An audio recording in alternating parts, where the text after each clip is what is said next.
Quarantine is actually really getting to me. A lot of opportunities were withheld from me just because of the coronavirus, and I know that I'm really not alone in this case, so I'm trying to be positive in this manner, but lately I haven't been really doing things that would help me combat the negativity. I would be sleeping late, waking up late. It was stressful, and I was beating myself up a lot just because, like during these times I'm supposed to be productive and use my time wisely, etc., etc. So I really needed to change something, which was my routine. I needed to really just start my day right, do things that would benefit me, and ensure that I'm doing it at its most optimal state so that I can combat the negativity as easily as possible. So I basically read this book called The Circadian Code by Dr. Panda. So essentially what this book is saying is syncing our daily activities to our circadian clock. The circadian clock, or the circadian rhythm, is essentially a natural cycle of physical, mental, and behavior changes to our body within a 24-hour period. Key word here is natural. Kind of like Legend of Korra. When Korra was just starting out airbending and she was kind of just forcing her way through those spinning gates when they kept saying to her was, be the leaf, go with the natural flow of things. But that's what this book explains. By fixing our routines to our rhythm versus going against it, we are using our body in our most optimal state. Making our everyday tasks like waking up, exercising, it just makes it so much easier. Although what's component in your routine is important, Dr. Panda also explains that the when is just as important. So how do we go about correcting our routines and syncing it to our circadian clock? By scheduling out 3 different realms: sleeping, eating, and exercise.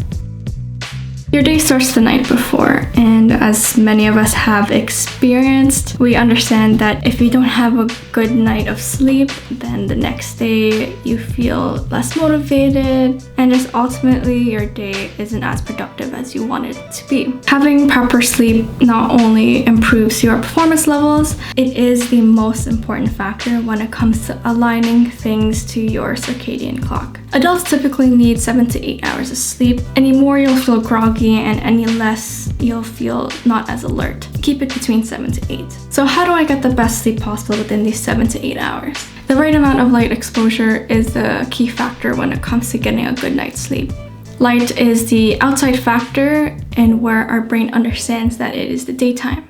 A good rule of thumb is to at least get 1 hour of daylight exposure. Simple things such as opening blinds, going out for a walk, or even just sitting by a window is very helpful and will increase your exposure. With modern technology and all of our devices emitting blue light, it's hard for our brain to understand when it is starting to become nighttime. It disturbs our brain and is like, when do I give you the melatonin levels? Or when do I give you the melatonin? So, melatonin levels begin between 2 to 4 hours before your most frequent sleep. And so to get a better quality of sleep and a deeper sleep, try to reduce the amount of blue light intake that you get before you head to sleep. So when it comes to things that take a lot of brain activity, the most optimal times Dr. Panda said was between 10 a.m. and 3 p.m. Your focus, your working memory, and your decision-making skills are at peak when it is between these hours. So it is most beneficial for you to be working within these times, especially beside a natural light source. If you start working or studying during the evening time, melatonin levels will delay since you're using your brain so actively, making you less sleepy at proper times. You're most optimal there anyways. Any kind of work during the evening time, you're definitely less productive. As someone who truly loves coffee, this one was kind of difficult for me to get out of my habit. It was also due to the fact that my sleeping habits were terrible and that I really did need almost 2 cups of coffee a day just to function. Caffeine does not help with sleep deprivation. All it does is that it delays the sleep debt. So keep the caffeine in the morning and not past 12 p.m. Our organs also have a time that it is most optimal to digest. For a typical example, let's say that one person eats 3 meals a day at 8 a.m., 12 p.m., and 7 p.m. Your body will anticipate food during these specific times of the day, therefore releasing digestive enzymes that allow to break down the food. Missing a meal doesn't do too much harm, but eating like super late at night, like at like 1 a.m. does a lot of harm to your body. Your body didn't anticipate that you're going to be eating at that time because your body is currently in repair mode. Obviously, your body is intelligent enough to understand that, all right, I'm going to have to release digestive enzymes so that I can break down the food.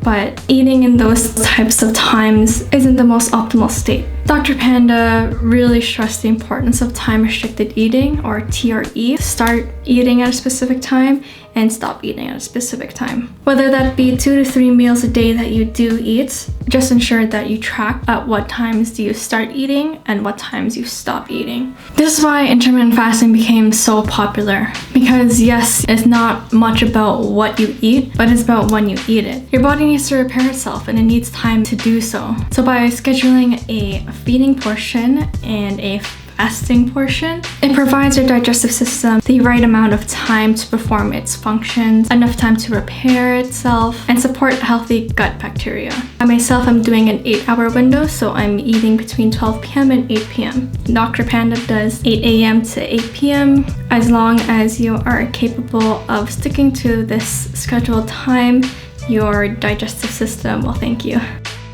Exercising literally relaxes the brain.